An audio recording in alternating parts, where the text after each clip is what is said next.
আসসালামু আলাইকুম। সরকারি চাকরিজীবীদের জন্য দারুণ সুখবর। অবশেষে পে স্কেল বাস্তবায়ন হতে যাচ্ছে ৩ ধাপে। আজকের আপডেট নিউজটি খুবই গুরুত্বপূর্ণ। আজকের আপডেট নিউজটার মাধ্যমে এই সংক্রান্ত বিস্তারিত তথ্য দেখে নেওয়ার আগে ছোট্ট রিকোয়েস্টে থাকবে, এখনো যারা আমাদের এই ভিডিওতে লাইক দেননি দ্রুত লাইক দিয়ে আপনাদের ব্যক্তিগত মতামত কমেন্ট করে জানাবেন। দেশের বর্তমান অর্থনৈতিক বাস্তবতা বিবেচনায় নবম পে স্কেল ৩ ধাপে বাস্তবায়নের উদ্যোগ নেওয়া হয়েছে। পে স্কেল সংক্রান্ত পুনর্গঠিত কমিটি ইতোমধ্যে সুপারিশ তৈরির কাজ শুরু করেছে এবং শীঘ্রই তা সরকারের কাছে জমা দেওয়া হবে। অর্থনীতির উপর চাপ কমাতে আগামী ৩ বছরে ধাপে ধাপে নতুন পে স্কেল কার্যকরের সুপারিশ করা হবে বলে জানা গেছে।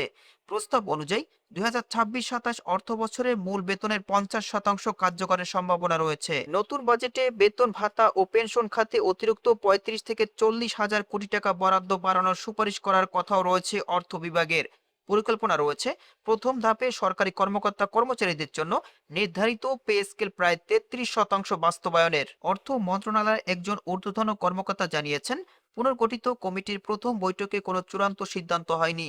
তবে কমিটির সদস্যরা ঘোষিত পে স্কেল বাস্তবায়নের পক্ষেই মত দিয়েছেন, কারণ এ বিষয়ে সরকারি কর্মকর্তা কর্মচারীদের চাপ রয়েছে। এদিকে চলতি বাজেটে পে স্কেল বাস্তবায়নের জন্য অর্থ বরাদ্দ রাখা হলেও তা ব্যবহার করা হয়নি। এদিকে চলতি বাজেটে পে স্কেল বাস্তবায়নের জন্য অর্থ বরাদ্দ রাখা হলেও তা ব্যবহার করা হয়নি। তবে আগামী বাজেটে এ খাতে বাড়তি অর্থ বরাদ্দের পরিকল্পনা রয়েছে বলে জানা গেছে।